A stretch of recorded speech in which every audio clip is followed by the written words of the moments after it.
సహాయం చేయమని కోరమంటాడు.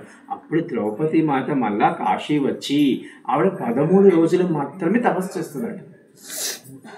ఆవిడ 13 రోజులు మాత్రమే ఈ యొక్క సూర్యనారాయణుడి కోసం తపస్సు చేస్తే సూర్యనారాయణుడు ప్రత్యక్షమై ఆవిడకి అక్షయ పాత్రను ఇస్తాడు. ఎందుకంటే వాళ్ళు ఉన్నదే 13 సంవత్సరాల వనవాసం. ఆవిడ 13 ఏళ్ళు తపస్సు చేసుకుంటే పోతే మిగతా జరిగేదట. అంటే క్షమించాలి, కొన్ని వేల సంవత్సరాలు తపస్సు చేస్తే ఎంత ఫలితం వస్తుందో మనము ఒక గడియలో కూడా తెచ్చుకోవచ్చు దాన్ని. ఎందుకంటే ఇప్పుడు ఒకరు ఉన్నారనుకోండి, ఇప్పుడు మా మల్లేశ్వరమ్మ దగ్గరే ఒక 4 కోట్ల ఆస్తి ఉందనుకోండి.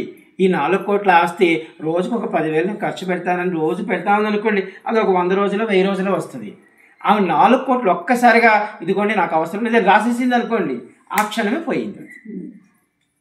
మనం చేసేదాన్ని బట్టి ఉంటుంది.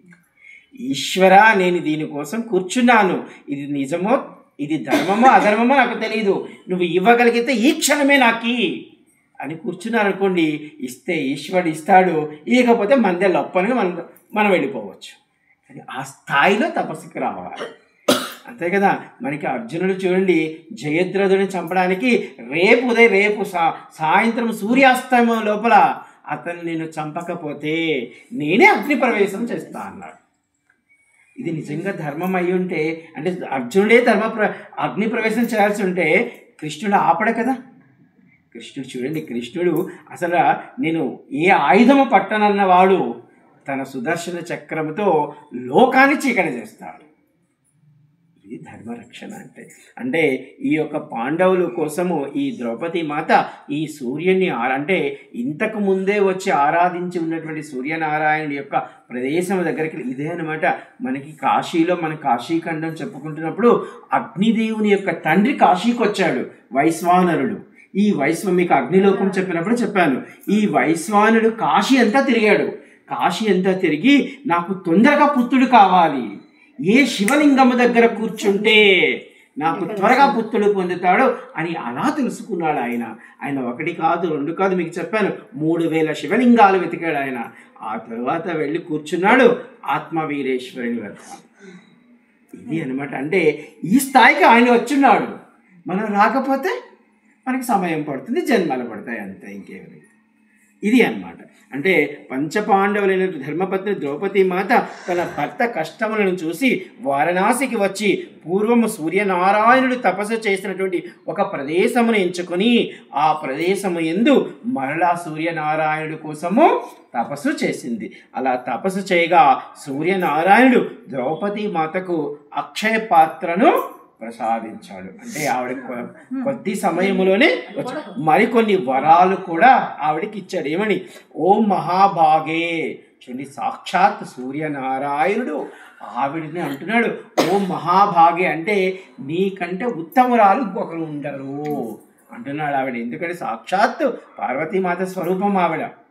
ఇందాక చెప్పాను, దుర్వాస మహర్షి అంతటి వాడు శాపం ఇద్దాము వీళ్ళని భస్మ చేద్దాని వస్తే కృష్ణుడు అండగా ఉండేటప్పటికీ అనుకుంటాడు, ఆ ద్రౌపది సాక్షాత్ అన్నపూర్ణ అని ఆశీర్వదించి వెళ్ళిపోతాడు ఆయన. ఇది అనమాట. అంటే ఆవిడ చేతి ముందు తినకుండానే అలా ఆశీర్వదించిపోతాడు. ఇక ఆవిడ చేతి ముందు తిని ఉంటే ఇంకేం ఆశీర్వదించాడు అంటే ఇక్కడ చూడు, ఓ మహాభాగే, ప్రతిరోజు నీవు ఈ అక్షయ పాత్రను కోరిన ఎడలా ఎంతమందికైనను వారికి ఏది తినాలనుకుంటున్నారో. అంటే ఇప్పుడు ఆవిడ పాప నాకు పొల్లగా పచ్చడేసుకొని తినాలంటుంది, లేదా ఒక ఆవిడ నాకు ఏదో స్వీట్ పాయసం తినాలని ఉంది, ఇంకొక ఆవిడ ఏదో అడిగినా అలా ఎవరు ఏది తినాలనుకుంటున్నారో ఆ విధమైనటువంటి పదార్థములు వచ్చేలా ఆ ఒక పాత్రను ఇచ్చాడు. నీ భోజనము తర్వాత అంటే ఇంటి ఇల్లాలు ఏం చేస్తుందంటే ముందు ఉన్నవారందరికీ, ఇంట్లో ఉన్న వాళ్ళందరికీ, ఆ తర్వాత చుట్టుపక్కల వచ్చినటువంటి అతిథులు ఉంటే అతిథులకి, ఆ తర్వాత తన పనివారం అందరికీ పెట్టాక కదా మిగిలింది తింటుంది. ఆవిడే ఇంటి ఇల్లాలన్నమాట. అక్కడ చెప్తున్నాడు అంటే చిట్ట చివరిగా నువ్వు తింటావు కాబట్టి అప్పటి వరకు ఉంటుంది. నీ భోజనం తర్వాత ఆ పాత్ర ఖాళీ అయినచో మరునాటి వరకు అది పనిచేయదు. అంటే మళ్ళా సూర్యోదయం అయినప్పుడే అది పనిచేస్తుంది అని చెప్పాడు. విశ్వనాథుని దక్షిణ భాగమున నీవు ప్రతిష్ఠించిన, అంటే మీరు వెళ్ళినప్పుడు ఆ ద్రౌపదాదిత్యుని చూడండి ఒకసారి, దానిలో 12 చక్రాలు ఉంటాయట. అంటే 12 గీతలలాగా ఉంటాయి. అంటే ఒక్కొక్క గీత ఒక్కొక్క నెలకి సంబంధించింది. విశ్వనాథుని దక్షిణ భాగమున నీవు ప్రతిష్ఠించిన ఈ 12 చక్రములు కలిగిన ఈ సూర్యబింబమును, అంటే ఆవిడ సూర్య ఆరాధన కోసము ఒక బింబాన్ని, మనం కూడా చూడండి, మీరు రథసప్తమి రోజు ఒక బొమ్మ వేస్తారు కదా, ఒక రంగులు వేసి ఒక చిన్న అటు ఇటు వేస్తారు, ఒక రథచక్రం వేస్తారు, అలాగనమాట. ఈ ప్రతిబింబము ఇప్పుడు ద్రౌపదాదిత్యునిగా నామకరణం చేస్తున్నాడు. ఎవరు? సాక్షాత్ సూర్యనారాయణుడు. నీవు వచ్చి ఇప్పుడు నాకు శక్తిని ఇచ్చినందువల్ల దీనికి ద్రౌపదాదిత్యునిగా నామకరణం. అంటే ఇది ఎప్పుడో జరుగుతుందని తెలుసు వాళ్ళకి, ఇప్పుడు వచ్చింది. ఈ ద్రౌపదాదిత్యుని వలన పూజ వలన కలుగు లాభములట. అంటే ఆవిడకి వరాలు ఇచ్చాడు. ఒకవేళ ద్రౌపది ఈరోజు నువ్వు పెట్టావు, నీ యొక్క ఫలితాన్ని నువ్వు పుచ్చుకున్నావు అంటే నీ అక్షయ పాత్ర వచ్చింది, నీ వనవాసం అయిపోతుంది, తర్వాత ఎలాగో గెలుస్తావు, అది పక్కన పెట్టండి.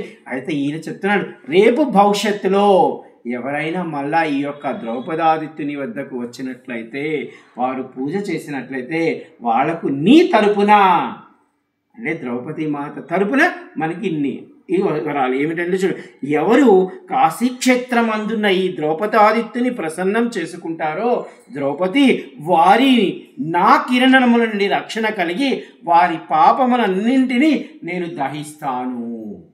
చూడండి, ఈశ్వరట ఇప్పుడు మనం వెళ్ళామనుకోండి, మీకు ఇప్పుడు చెప్పిన ఆ 18 గీతలు ఉన్నాయి, 12 గీతలు అవే కిరణాలు అనమాట.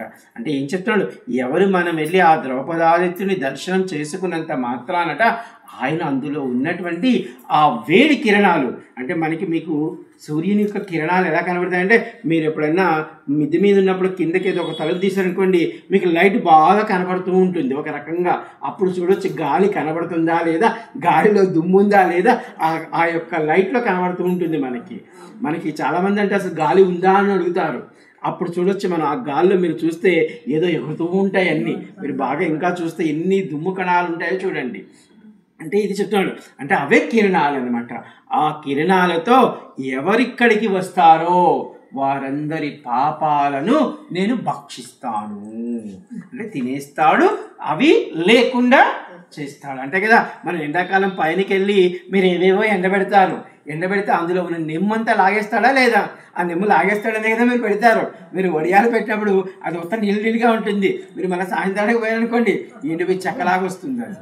అంటే దానిలో ఉన్నటువంటి నెమ్ముని ఎలా లాగాడో నిజంగా మనం ద్రౌపదాదిత్యుని దగ్గరికి వెళ్ళి ఆయన మనసా వాచ కర్మణ చేసుకున్నట్లయితే మనలో ఇందాక చెప్పాను భూత వర్తమాన భవిష్యత్తులో ఉన్న పాపాలన్నీ లాగేసి వీడు కాశీకి వచ్చాడు, కాశీకి వచ్చి విశ్వనాథుని శరణు పొంది ఈ ద్రౌపదాదిత్యుని చూస్తున్నాడు కాబట్టి విశ్వనాథుడి పుత్రుడు వీడు, కాబట్టి వీడి పాపాలని నేను ముందు తీసేస్తా అంటే ఆయన తీసేసాడు, అప్పుడు విశ్వనాథుడు మోక్షాన్ని ఇచ్చేస్తాడు.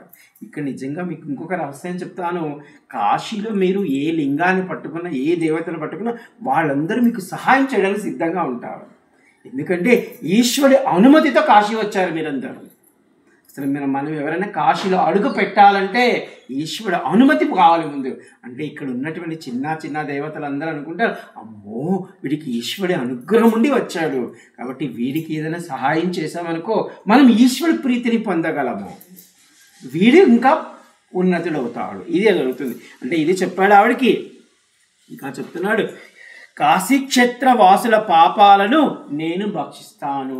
అంటే ఒకవేళ కాశీక్షేత్రంలో ఎవరైనా వాసం చేస్తున్నారు అనుకోండి, అంటే ఇక్కడ పుట్టిన వాళ్ళు, ఇప్పుడంటే మనం తెలిసాము, మనం వచ్చాము, మనకి ద్రౌపదాదిత్యుడు తెలిసి వెళ్ళాము, కానీ ఇక్కడ ఇంకొకటి చెప్తున్నాడు, కాశీ వాసుల యొక్క పాపాలను.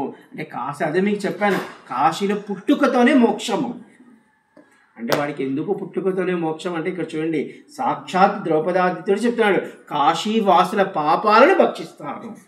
అంటే వాడు పూర్వజన్మ పుణ్యము బట్టి ఇక్కడ పుట్టాడు. ఒకవేళ ఏదో పాపం ఉందనుకో, ఇక్కడ ఎన్నో మంది దేవతలు అవి తీసేయడానికి సిద్ధముగా ఉన్నారు.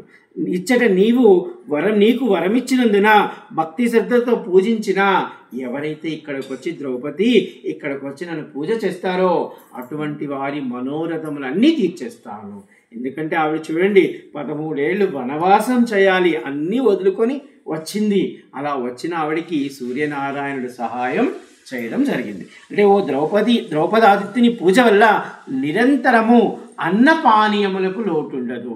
మీరు సూర్యనారాయణుని ఇక్కడే కాదు ఎక్కడైనా సూర్య భగవంతుని చేస్తే ఏంటంటే సంపూర్ణ ఆరోగ్యం, సంపూర్ణ అన్నం. ఎందుకంటే అన్నదాత ఆయన ముందు. ఇది అనమాట. ఎవరు ఈ ద్రౌపదాదిత్యుని అనుగ్రహం ఉంటుందో వారికి నవగ్రహ అష్టదిక్పాలక జాతకరీత్య దోషాలన్నీ పోతాయంట. అంటే సూర్యనారాయణుని అనుగ్రహం మనకు ఉందనుకోండి, మిగతా 8 గ్రహాలు కూడా ఇచ్చాయి. ఎందుకంటే మీరు చూస్తారు కదా, నవగ్రహాలకు వెళ్ళినప్పుడు మధ్యలో ఉంటాడు ఈ సూర్యనారాయణుడు. అంటే మిగతా 8 మంది ఈయన దిశను బట్టి వాళ్ళు మారుతూ ఉంటారు. ఈయన దిశను బట్టి మారుతూ ఉంటారు కాబట్టి ఈయన చెప్పినట్టు వాళ్ళు వింటారు. ఒకవేళ ఈయన యొక్క అనుగ్రహం మన ఎందుకు ఉందనుకోండి, అయ్యో పోలే వీళ్ళు మా గురువుగారు అయినటువంటి సూర్యనారాయణ అనుగ్రహం పొంది ఉన్నారు వీళ్ళని రాహుకేతువులు సైతం మిగతా వాళ్ళు కూడా స్థలపడతారు. ఎవరు ద్రౌపదాదిత్యుని అనుగ్రహం ఉంటుందో, ఇది చూడండి, ఎవరికి ద్రౌపదాదిత్యుని అనుగ్రహం ఉంటుందో వారి వంశములో వారికి, వారి స్నేహితులకు, వారి బంధువులకు, వారికి 84 లక్షల జీవరాశులలో ఎవరెవరికి సంబంధం ఉందో వారందరికీ అన్నపానీయమునకు లోటు ఉండదట. ఎందుకంటే ద్రౌపది మాత లోక కళ్యాణం కోసం వాళ్ళ 5గురు వనవాసానికి వచ్చారు. ఇక్కడ మా దగ్గరికి ఎవరో సన్యాసులు, ఎవరో నిరాశ్రయులు వస్తారు, వాళ్ళకి పెట్టడానికి కోసం కదా ఆయన తేజస్సుని మళ్ళా ప్రలోభితం చేసింది ఆవిడ. అందుకని చెప్తున్నాడు అక్కడ, ఎవరు ఈ ద్రౌపదాదిత్యుని అనుగ్రహం పొందుతారో, ఒకవేళ మనం పొందామనుకోండి, మా వంశంలో ఉన్న వాళ్ళందరూ, అంటే ఇక్కడ తర్వాత ఉన్న వంశంలో ఉన్న వాళ్ళందరూ, అలాగే నాకు సంబంధించిన బంధువులు, స్నేహితులు, అలాగే నాకు సంబంధించినటువంటి 84 లక్షల జీవరాశులు, అంటే మనం అనుకుంటే మనకు సంబంధించిన వాళ్ళు మన బంధువులు, మన రక్త సంబంధికులు అనుకుంటున్నారు. అది కొంతవరకే. మిగతాది ఇప్పుడు మీరు ఇక్కడ అందరూ కూర్చున్నారు, మీ అందరూ కూడా ఒక సంబంధం, రక్త సంబంధమే అవసరం లేదు. ఎందుకంటే మన పంచభూతాల ప్రతీకల మనందరమే. నేను పీల్చే గాలి మీరు పీలుస్తున్నారు, మీరు వదిలే గాలి నేను పీలుస్తున్నాను. ఇక్కడ మనకు సంబంధం ఉంది. అంటే క్షమించాలి, ఒక తల్లి కడుపున పుట్టిన వాళ్ళు అన్నదమ్ములు, అంటే ఒక గాలి పీల్చుకొని తినే వాళ్ళమందరం అన్నదమ్ములే, ఒక నీరు తాగే వాళ్ళందరమే అన్నదమ్ములమే, అంతే కదా. ఇప్పుడు గంగమ్మ నీళ్ళే తాగుతున్నాం, అందరం ఈ భూమి మీద నిలబడ్డాము. కాబట్టి వీటన్నింటికంటే ముందు, అంటే దీని అర్థం ఏంటి, పశు పక్షాదులు కూడా. ఇప్పుడు చూడండి, మా మాతాజీ గారు 4 అరటిపళ్ళు తెచ్చారు నాకు ఇద్దామని. ఈ లోపల ఒక కోతి ఎక్కడి నుంచి వచ్చినా వాడికి 3 సార్లు ఒకటి నాకు అని రచ్చదేశం అని తీసుకుంది. చూసారా, ఇదే ద్రౌపదాదిత్యుని మహిమ. చూడండి, అంతే కదా, ఎప్పుడూ లేనిదే ఈరోజు అది లోపల కూడా వచ్చింది. ఆ 2 కూడా ఇచ్చే వాడికి నవ్వలేదని, వాడు ఎట్టా ఆడిస్తాడు నాకు, మళ్ళీ ఇక్కడే తీసుకుంటాను అంటే. చూడండి, పశు పక్షాదులు మన యందు ఉన్నాయి. అదే ఇక్కడ చెప్తున్నాడు, ద్రౌపది ఈ ద్రౌపదాదిత్యుని అనుగ్రహం ఎవరికి ఉంటుందో వారి వంశమునకు, వారి బంధువులకు, వారి స్నేహితులకు, అలాగే 84 లక్షల జీవరాశులైనటువంటివి ఎవరున్నప్పటికీ వాటి అన్నిటికీ కూడా ఈ యొక్క అన్నపానీయములకు లోటు లేదు. క్షమించాలి, మేము చిన్నప్పుడు చాలా పేదవాళ్ళవి. మా తాతగారు, మా అమ్మ నాన్నగారు, అయ్యో వీడు ఎక్కువ పాలు తాగుతున్నాడు వీడని చెప్పి ఆయన ఒక బర్రెని తీసుకొచ్చి ఇచ్చాడట. ఆ బర్రె పాపం రోజు, మా అమ్మ ఇప్పటికెళ్ళి నాకు తెలుసు, నాకు 10 ఏళ్ళు వచ్చిన తర్వాత ఉన్నది అది. మా అమ్మగారు ఎప్పుడు వెళ్ళినా అది ఒక 1/2 లీటర్ పాలు ఇస్తుంది. నువ్వు మధ్యాహ్నం 2 గంటలప్పుడు పో, ఎప్పుడన్నా పో, అదొక 1/2 లీటర్ పాలు నా కోసం ఎత్తి పెట్టుకొని, అంటే అప్పుడు మాకు ఫ్రిడ్జ్లు లేవు కదా, ఎప్పుడు పైన అది ఇస్తుంది. నాకు 7 ఏళ్ళు వచ్చినప్పుడు 3కి అమ్మేశారు దాన్ని, అది మళ్ళీ అక్కడి నుంచి వచ్చేసేది. ఒక 30-40 కిలోమీటర్ల అవతల వాళ్ళు తీసుకెళ్ళిపోయినా కానీ అది ఎట్లా చేసేదో వారం కల్లా తప్పించుకొని వచ్చేసేది. అంటే చూడండి, ఇది సంబంధం, జంతు సంబంధం. మా అమ్మ అంటుంది, నీకు పాలు తాగడానికి వచ్చింది రాత అంత అవుతుంది అంటే. ఇది అనమాట. అంటే ఇది ఎవరికి ద్రౌపదాదిత్యుని అనుగ్రహం ఉంటుందో వారి వంశమునకు, వారి స్నేహితులకు, వారి బంధువులకు, వారికి సంబంధించిన 84 లక్షల జీవరాశులలో ఎవరికి ఉన్నప్పటికీ వారందరికీ అన్నపానీయములకు లోటు ఉండదట. ఇదే విధంగా ఈ ద్రౌపదాదిత్యుని అనుగ్రహం వలన పురాణ సంహిత, అంటే మనకి 18 పురాణముల కంటే ముందు ఒక గొప్ప పురాణము ఈ పురాణ సంహిత. అందులో ఉంటుంది సాక్షాత్ అమ్మవారు, అయ్యవారి యొక్క లీలలన్నీ, వాళ్ళ లీలల్లోనే వచ్చినవే ఈ భాగవతము, ఈ రామాయణము, ఈ మహాభారతం అవన్నీ. మరియు ప్రకృతి, పరమేశ్వరుడు, విష్ణువు, బ్రహ్మ, కాలము, ధర్మము ఇవన్నీ మనకి సహాయపడతాయట. అంటే ఎవరికి ద్రౌపదాదిత్యుని కథ విన్నామో, ఎవరు ద్రౌపదాదిత్యుని మహిమను తెలుసుకుంటామో, ఎవరికి ఆయన అనుగ్రహం కలిగిందనుకోండి, అటువంటి వాళ్ళకట 18 పురాణాలు, పురాణ సంహిత, అంటే వాటిలో జ్ఞానం మనకు వస్తుంది. మీరు అనవచ్చు, ఇప్పుడు 18 పురాణాలు మాకు ఎలా సహాయం చేస్తారు అని. అంటే మీరు ఇప్పుడు నా దగ్గర ఎంతల దగ్గర ఎన్నో ప్రవచనాలు వింటూ ఉంటారు. ఎక్కడో మీ జీవితంలో ఒక చిన్న కష్టం వచ్చినప్పుడు ఒక జ్ఞానం అనే మెరుపు మీకు మెరిచి దీన్ని ఇలా చేస్తాం. ఇప్పుడు ఇందాక నేను చెప్పాను, ఈవిడ దగ్గర ఒక 2 కోట్లు ఆస్తుంది అనుకోండి, ఆవిడ 10,000 ఇస్తానులేండి రోజుకొకసారి అనేది ఒక తత్వము. లేదు, ఒక్కసారిగా ఇచ్చేస్తాను, నేను వెళ్ళిపోతాను విశ్వనాథుడి దగ్గరికి అనేది మరో తత్వము. ఇదే కదా కృష్ణుడి దగ్గర చెప్తాడు, అర్జునుడు గొప్పవాడా కర్ణుడు గొప్పవాడంటే కృష్ణుడు చెప్తాడు, లేదు కర్ణుడే గొప్పవాడు అంటాడు. అదేమిటి బావగారు, మీరు నాతోనే ఉంటారు ఎప్పుడు 24 గంటలు, వాడు చూస్తే అపోజిషన్ పార్టీలో ఉంటాడు, ఆయన దాత అంటారు ఎలా అంటాడు. సరే నీకు చూపిస్తారా అంటాడు. కొంచెం ముందు వేయక ఒక పెద్ద బంగారు కొండ తెస్తే కనిపించేలా చేస్తాడు. ఆ అర్జున ఈ కొండ నీకు ఇస్తా, ఏం చేస్తావు అంటాడు. అప్పుడు ఆ కొండని పగలగొట్టి ముక్కలుగా అక్కడ ఉన్నటువంటి ఆ పక్కన ఉన్నటువంటి గ్రామాల ప్రజలకి ఇస్తాడనమాట. ఇంకొంచెం ముందు దురిపోయాక మళ్ళీ ఇంకో కొండని సృష్టిస్తాడు. మళ్ళీ కర్ణుని పిలుస్తాడు. కర్ణ ఈ కొండ నీది, ఏం చేస్తావు అంటాడు. కర్ణుడు ఒక్కసారిగా అనౌన్స్మెంట్ ఇస్తాడు, ఇక్కడ చుట్టుపక్కల ఉన్న గ్రామ ప్రజలందరూ ఈ బంగారుని మీరు తీసుకెళ్ళిపోగాక అంటే. చూడండి, ఇక్కడ అర్జునుడు ఆయన శ్రమ కూర్చుకొని కొట్టి మరీ ఒక్కొక్క మొక్క ఇచ్చాడు. ఈయన మొత్తం మీద ఎత్తుకోబోండి అన్నాడు. ఇక నేనేముంది ఇక్కడ, ఇది మనము మన అంతర్యంలో ఉన్నటువంటి పొరలలో నుంచి జ్ఞానం అనేది రావడం అంటే ఇది అన్నమాట. ఇలా ఇంకా వరమిచ్చాడు.